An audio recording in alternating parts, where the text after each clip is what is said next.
warahmatullahi wabarakatuh. Alhamdulillahirrabbilalamin, kita bertemu kembali dalam mata kuliah studi hadis. Hari ini kita akan membahas mengenai pembagian hadis berdasarkan kuantitas sanad. Sebelum kita memulai pembahasan kita pada hari ini, marilah kita bersama-sama membaca basmalah. Bismillahirrahmanirrahim. Semoga kita senantiasa diberikan kemudahan dalam mempelajari materi ini dan diberikan ilmu yang bermanfaat. Sebelum kita lanjut lebih jauh mengenai klasifikasi hadis berdasarkan kuantitas sanadnya, terlebih dahulu kita perlu memahami apa yang dimaksud dengan kuantitas. Kuantitas secara bahasa dapat diartikan banyaknya benda atau sesuatu. Kuantitas juga dapat dimaknai sebagai jumlah. Sehingga yang dimaksud dengan kuantitas sanad adalah jumlah perawi yang menjadi sumber berita. Dari segi kuantitasnya, hadis dapat diklasifikasikan menjadi dua, yaitu hadis mutawatir dan hadis ahad.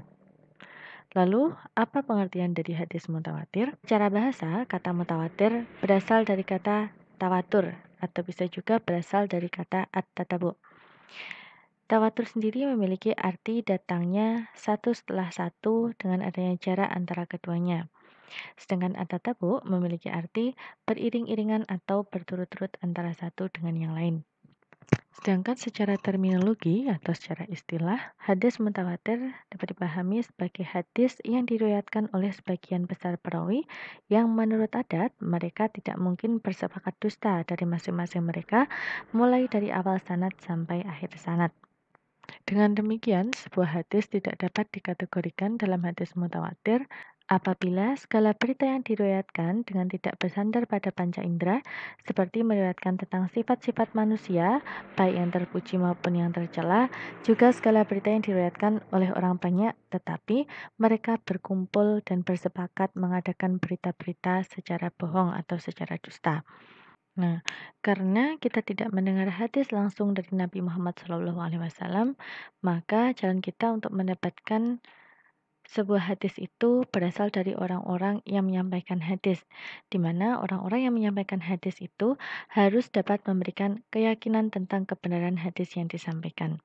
Sehingga dalam sejarah dapat diketahui bagaimana cara perawi menerima dan menyampaikan hadis. Sebagian mereka ada yang menerima dan menyampaikan hadis dengan cara melihat atau mendengar. Kemudian ada pula yang tidak melalui perantaraan panca indera, misalnya dengan lafaz diberitakan dan sebagainya. Di samping itu dapat diketahui pula banyak atau sedikitnya orang yang meriwayatkan hadis itu. Maka apabila jumlah yang meriwayatkan demikian banyak dan dari sekian banyak perawi itu tidak mungkin bersepakat untuk berdusta, maka penyampaian hadis itu dikatakan sebagai cara yang mutawatir, sehingga hadis yang disampaikan dinamakan dengan hadis mutawatir. Sebuah hadis dapat dikatakan sebagai hadis mutawatir apabila memenuhi beberapa syarat. Yang pertama, hadis yang diberikan oleh para perawi harus berdasarkan pada tanggapan panca indera. Artinya, para perawi tersebut benar-benar mendapatkan hadis dari hasil pendengaran atau penglihatan si perawi. Apabila berita itu merupakan hasil pemikiran semata atau merupakan rangkuman dari peristiwa-peristiwa yang lain dan semacamnya, dalam arti bukan merupakan hasil dari mendengar dan melihat sendiri oleh pemberitanya, maka hadis tersebut tidak dapat dikatakan sebagai hadis mutawatir, walaupun rawi yang memberikan itu mencapai jumlah yang banyak. Kemudian syarat yang kedua, hadis tersebut diriwayatkan oleh perawi yang banyak. Dan syarat yang ketiga, bilangan para perawi mencapai suatu jumlah yang menurut adat mustahil mereka untuk berdusta. Nah, dalam hal ini terdapat selisih pendapat atau perbedaan pendapat mengenai minimal jumlah untuk tidak memungkinkan kesepakatan berdusta. Pendapat yang pertama dilontarkan oleh Abu Thayyib, di mana beliau menentukan sekurang-kurangnya 4 orang. Pendapat tersebut dikiaskan dengan jumlah saksi yang diperlukan oleh hakim. Pendapat yang kedua dikemukakan oleh Ashab Syafi'i. Ashabus Syafi'i menentukan minimal 5 orang. Hal tersebut dikiaskan dengan jumlah para nabi yang mendapatkan gelar ulul azmi. Selain Abu Thayyib dan juga Ashabus Syafi'i, ada pula sebagian ulama yang menetapkan sekurang-kurangnya minimal harus ada 20 orang. Hal tersebut didasarkan pada ketentuan yang telah difirmankan Allah tentang orang-orang mukmin yang tahan uji, yang dapat mengalahkan orang-orang kafir sejumlah 200 orang. Firman Allah ini dapat ditemukan dalam Quran Surat Al-Anfal ayat 65. Dalam pendapat yang lain, sebagian ulama juga menetapkan jumlah minimal bilangan perawi, yaitu sekurang-kurangnya 40 orang. Pendapat terakhir ini dikiaskan dengan firman Allah pada Quran Surat Al-Anfal ayat 6. Syarat hadis dikatakan sebagai hadis mutawatir yang terakhir adalah seimbang jumlah para perawi, baik dalam tabaqat atau lapisan pertama maupun tabaqat berikutnya. Mengenai jumlah hadis mutawatir, lagi-lagi terdapat perbedaan pendapat, di mana menurut Ibnu Hibban dan Al-Hazimi, hadis mutawatir tidak mungkin terdapat karena persyaratannya yang begitu ketat. Sedangkan menurut Ibnu Salah, hadis mutawatir itu ada, hanya saja jumlahnya memang sangat sedikit. Namun pendapat lain muncul dari Ibnu Hajar Al-Asqalani. Menurut beliau, pendapat dari Ibnu Hibban dan Al-Hazimi serta Ibnu Salah ini adalah pendapat yang keluar atau dikemukakan karena mereka kurang menelaah jalan-jalan hadis. Justru menurut Ibnu Hajar Al-Asqalani, jumlah hadis-hadis mutawatir itu banyak. Sebagaimana dikemukakan dalam kitab-kitab yang masyhur, bahkan ada beberapa kitab yang khusus menghimpun hadis-hadis mutawatir seperti Al-Azharu Al-Mutanasirah fil Khabri Al-Mutawatirah yang disusun oleh Imam Asyuyuti pada tahun 911 Hijriah. Kemudian ada Natmu Al-Muthir Minal Hadithi Al-Mutawatir yang disusun oleh Muhammad Abdullah bin Ja'far Al-Khattani pada tahun 1345 Hijriah. Lalu apa faedah atau kegunaan dari hadis mutawatir? Hadis mutawatir memberikan faedah ilmu daruri. Ini artinya adanya keharusan untuk menerima secara bulat sesuatu yang diberitahukan mutawatir karena ia membawa keyakinan yang qat'i atau pasti. Dengan seyakin-yakinnya bahwa Nabi Muhammad SAW benar-benar menyabdakan atau mengerjakan sesuatu seperti yang diriwayatkan oleh rawi-rawi mutawatir. Dengan demikian, jika terdapat sebuah hadis mutawatir dengan kuantitas rawinya yang mencapai ketentuan yang tidak memungkinkan mereka bersepakat untuk berdusta, maka penilaian terhadap rawi-rawi hadis mutawatir tentang keadilan dan kedobitan mereka tidak diperlukan lagi. Maka wajib bagi setiap muslim untuk menerima dan mengamalkan semua hadis mutawatir. Bahkan dalam kesepakatan umat Islam, siapa saja yang mengingkari hasil ilmu daruri dari hadis mutawatir dapat disamakan dengan mengingkari hasil ilmu daruri yang berdasarkan penglibatan panca indera. Kemudian para ulama mengklasifikasikan hadis mutawatir ke dalam 3 kelompok. Yang pertama ada mutawatir lafzi, di mana mutawatir lafzi ini adalah mutawatir lafaz dan maknanya. Sedangkan yang kedua mutawatir maknawi. Hadis yang mutawatir maknawi ini berlainan bunyi dan maknanya, tetapi dapat diambil makna yang umum. Dan kelompok yang ketiga adalah mutawatir amali, sesuatu yang diketahui dengan mudah bahwa ia dari agama dan telah mutawatir di kalangan umat Islam. Dari ketiga klasifikasi ini, kita akan menguraikannya satu persatu dimulai dari mutawatir lafzi. Saya ulangi bahwa mutawatir lafzi adalah hadis yang mutawatir lafaz dan maknanya. Contohnya, hadis dari Abu Hurairah radhiyallahu anhu dari Rasulullah shallallahu alaihi wasallam yang berbunyi, "Man kadzdzaba alayya muta'ammidan falyatabawwa maq'adahu minan nar." Rawahul Bukhari. Barang siapa yang sengaja berdusta atas namaku, maka hendaklah tempatnya di neraka. Kemudian yang kedua, hadis mutawatir maknawi. Dalam hadis mutawatir maknawi, buah hadis bisa berlainan bunyi dan maknanya. Hal ini terjadi karena para perawinya yang berbeda dalam menyusun redaksi hadis tersebut. Namun, Di dalam susunan hadis itu terdapat persesuaian atau kesamaan dalam maknanya. Salah satu contoh hadis mutawatir maknawi adalah hadis yang menerangkan tentang kedudukan niat dalam perbuatan. Contoh yang lain dari hadis mutawatir maknawi selain hadis mengenai kedudukan niat dalam perbuatan, ada pula hadis tentang mengangkat tangan ketika berdoa. Sepertinya hadis Nabi Shallallahu Alaihi Wasallam yang berbunyi, Rasulullah Shallallahu Alaihi Wasallam tidak mengangkat kedua tangan beliau dalam doa-doanya selain dalam doa saat istisqa, dan beliau mengangkat tangannya sehingga nampak putih-putih kedua ketiaknya. Hadis riwayat Bukhari Muslim. Nah, dari hadis tersebut terdapat sekurang-kurangnya 30 buah hadis dengan redaksi yang berbeda-beda. Salah satunya adalah hadis yang ditakhrijkan oleh Imam Ahmad, Al-Hakim, dan Abu Daud. Hadis tersebut berbunyi, Rasulullah SAW mengangkat tangan sejajar dengan kedua pundak beliau. Nah, dari kedua hadis ini dapat kita ketahui bahwa terdapat perbedaan redaksi di antara keduanya. Namun, yang dimaksud dari kedua hadis ini adalah sama, yaitu mengenai cara mengangkat tangan ketika berdoa. Klasifikasi hadis mutawatir yang ketiga adalah mutawatir amali, di mana yang dimaksud dengan hadis mutawatir amali adalah sesuatu yang diketahui dengan mudah bahwa ia dari agama dan telah mutawatir di kalangan umat Islam. Lebih mudahnya, hadis mutawatir amali dapat dipahami sebagai sesuatu di mana Nabi SAW mengerjakannya atau menyuruhnya, dan dari hal itu dapat dikatakan soal yang telah disepakati. Di antara contoh-contoh hadis mutawatir amali adalah hadis-hadis mengenai berita-berita yang menerangkan waktu rakaat sholat, yang menerangkan waktu dan rakaat sholat, kemudian menerangkan tentang sholat jenazah, sholat id, hijab perempuan yang bukan mahram, kadar zakat, dan segala rupa amal yang telah menjadi kesepakatan ijma.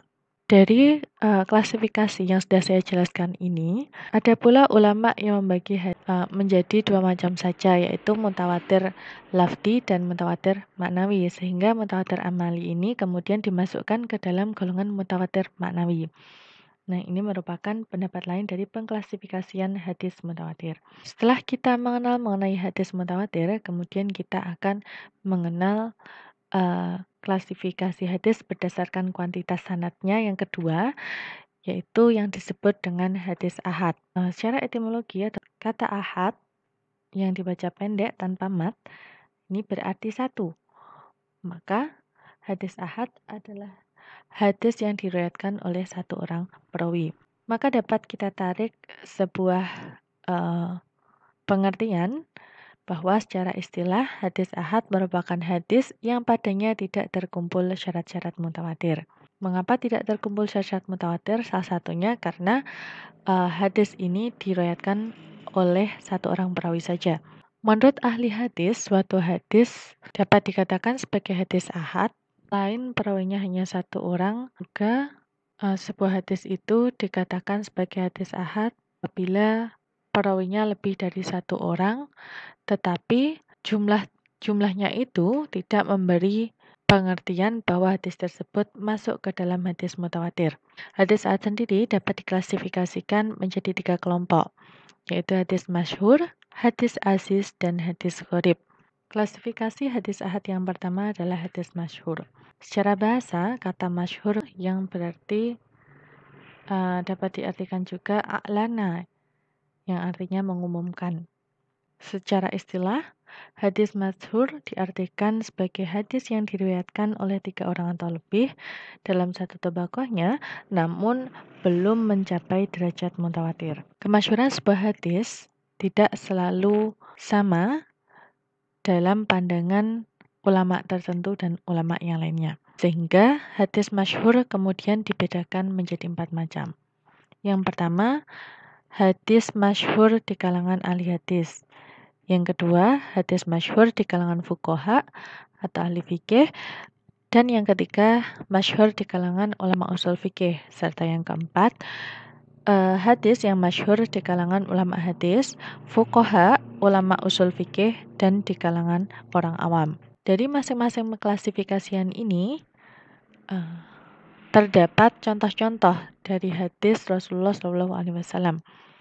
Hadis masyhur di kalangan ahli hadis salah satunya adalah hadis yang berbunyi Rasulullah SAW melakukan kunut selama 1 bulan setelah rukuk untuk mendoakan hukuman atas kejahatan penduduk Ri'il dan Zakwan.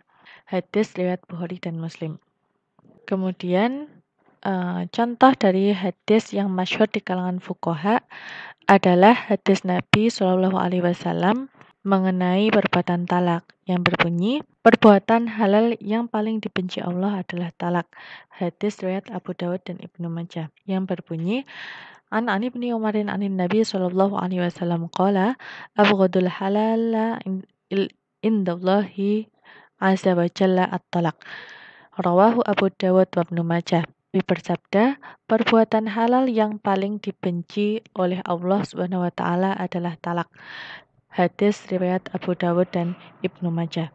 Kemudian contoh dari hadis masyhur di kalangan ulama usul fikih adalah hadis Rasulullah SAW tentang terbebasnya hukuman bagi orang yang berbuat khilaf, lupa, dan juga berbuat karena terpaksa. Hadis tersebut berbunyi, Rasulullah SAW bersabda, sesungguhnya Allah tidak menghukum umatku karena perbuatan khilaf, lupa, dan perbuatan karena terpaksa. Hadis riwayat Ibnu Majah. Kemudian ada pula hadis yang masyhur di kalangan ulama hadis, fuqaha, ulama usul fikih, dan juga di kalangan orang awam. Hadis tersebut salah satunya adalah hadis yang berbunyi sebagai berikut. Rasulullah SAW bersabda, orang muslim adalah yang tidak mengganggu orang-orang muslim lainnya dengan kata-kata dan perbuatannya. Dan orang muhajir adalah orang yang meninggalkan apa yang diharamkan Allah Subhanahu wa taala. Hadis riwayat Bukhari dan Muslim. Klasifikasi hadis ahad yang kedua adalah hadis aziz, di mana secara bahasa kata aziz merupakan bentuk sifat musyabahah dari kata azza ya'izzu yang memiliki arti sedikit atau jarang.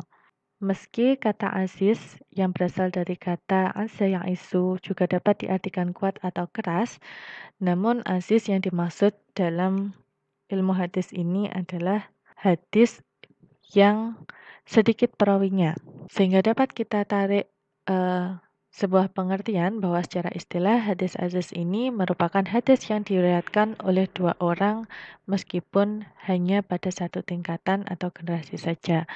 Kemudian setelah itu diriwayatkan oleh banyak orang.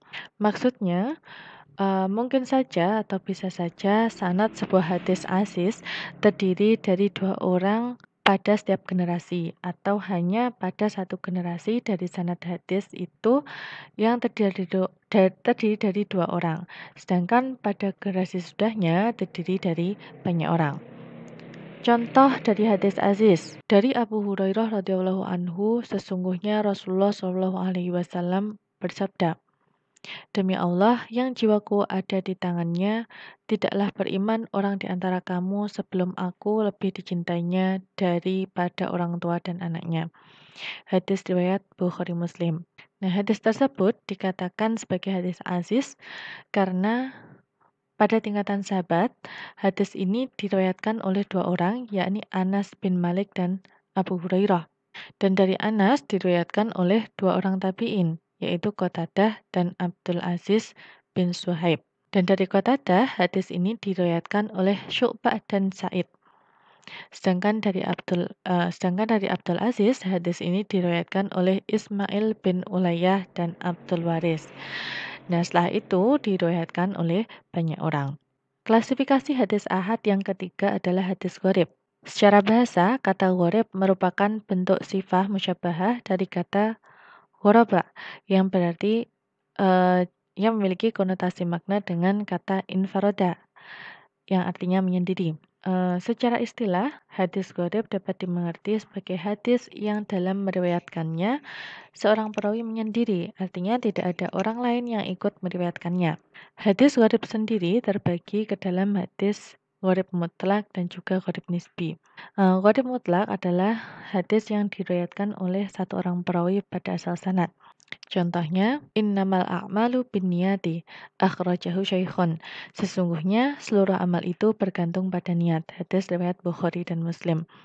Hadis ini hanya diriwayatkan oleh Umar bin Khattab saja di tingkat sahabat, sedangkan sudahnya diriwayatkan oleh banyak orang. Sehingga hadis tersebut digolongkan ke dalam gharib mutlak.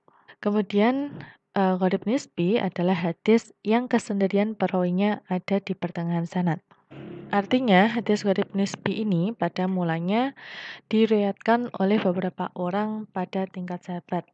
Namun pada pertengahan sanad terdapat tingkat yang perawinya hanya satu orang. Contoh dari hadis gharib nisbi adalah Haddatsana Abu Ahmad dan Az-Zubairi, Haddatsana Malik an Ibnu Syihabin anna Anas bin Malikin akhbarahu anna Rasulullah sallallahu alaihi wasallam dakhala Makkah wa ala ra'sihi, bahwasannya Rasulullah SAW memasuki kota Makkah dan di atas kepalanya ada penutup kepala. Dapat kita lihat bahwa sanad hadis di atas hanya Malik yang menerima hadis tersebut dari Al-Zuhri. Terdapat dasar-dasar lain yang menyebabkan sebuah hadis ahad terklasifikasikan ke dalam gharib nisbi. Yang pertama, hanya seorang perawi tertentu yang menerima hadis itu dari perawi tertentu. Yang kedua, hanya penduduk kota tertentu yang meriwayatkan hadis tersebut. Dan yang ketiga, hanya penduduk kota tertentu yang meriwayatkan hadis tersebut dari penduduk kota tertentu pula. Kemudian apa faedah dari hadis ahad? Hadis ahad hanya memfaedahkan dhon. Oleh karena itu, masih perlu diadakan penyelidikan sehingga dapat diketahui mengenai makbul dan mardudnya. Menurut pendapat jumhur ulama, hadis ahad merupakan hujjah syariah yang harus diterima dan diamalkan oleh umat Islam selama hadis tersebut memenuhi kriteria dan syarat tertentu. Namun, apabila pada kenyataannya sebuah hadis tersebut ternyata adalah hadis makbul atau hadis yang tidak mardud, maka menurut jumhur ulama, hadis tersebut wajib diamalkan sebagai hadis mutawatir. Yang perlu digarisbawahi atau yang perlu dijadikan catatan bahwa ukuran atau timbangan atau bisa kita artikan sebagai neraca yang harus dipergunakan dalam berhujjah dengan suatu hadis ialah memastikan apakah hadis tersebut makbul atau mardud. Apabila makbul, maka kita boleh berhujjah dengannya. Namun apabila hadis itu mardud atau tertolak, maka kita tidak dapat mengamalkannya. Lalu apabila sebuah hadis itu ternyata sahih atau hasan, hendaklah kita periksa apakah ada muwaridnya yang berlawanan dengan maknanya. Jika terbebas dari perlawanan, maka hadis itu disebut muhkam. Jika ada, kita kumpulkan antara keduanya atau kita takwilkan salah satunya supaya tidak bertentangan lagi maknanya. Namun apabila tidak mungkin untuk dikumpulkan, tapi diketahui mana yang terkemudian, maka yang terdahulu kita tinggalkan. Kita pandang mansuh dan yang terkemudian itu kita ambil dan kita pandang sebagai nasih. Kemudian apabila kita tidak mengetahui sejarah dari hadis tersebut, kita harus berusaha untuk menarjihkan salah satunya. Kita ambil yang rojih, kita tinggalkan yang marjuh. Namun jika tidak dapat ditarjihkan salah satunya, kita harus terlebih dahulu bertawakuf. Dengan demikian barulah kita dapat berhujjah dengan suatu hadis sesudah nyata sahih atau hasannya, baik yang muhkam atau mukhtalif, jika tidak marjuh dan tidak mansuh, maka barulah kita dapat berhujjah dengan suatu hadis sesudah nyata sahih atau hasannya, baik yang muhkam atau mukhtalif, adalah jika dia tidak marjuh dan tidak mansuh. Dari pembahasan ini dapat kita simpulkan bahwa hadis berdasarkan kuantitas sanadnya dapat dibagi ke dalam hadis mutawatir dan hadis ahad. Di mana hadis mutawatir kemudian diklasifikasikan ke dalam mutawatir lafzi dan mutawatir maknawi. Dan dalam pendapat lain dibagi ke dalam 3 kelompok, yaitu mutawatir lafzi, mutawatir maknawi, dan mutawatir amali. Namun pada pendapat sekelompok ulama, hadis dari segi kuantitas sanadnya secara mutawatir hanya dibagi ke dalam mutawatir lafzi dan mutawatir maknawi, sehingga mutawatir amali dimasukkan ke dalam golongan mutawatir maknawi. Sedangkan hadis dari segi kuantitas sanad yang digolongkan ke dalam hadis ahad adalah hadis masyhur, hadis aziz, dan hadis gharib. Cukup sekian yang dapat saya sampaikan dalam pertemuan kali ini. Terima kasih atas perhatian teman-teman. Semoga pembahasan kita ini dapat membawa manfaat. Marilah kita tutup pertemuan kita pada hari ini dengan bacaan hamdalah. Alhamdulillahirabbil alamin. Terima kasih. Wassalamualaikum warahmatullahi wabarakatuh.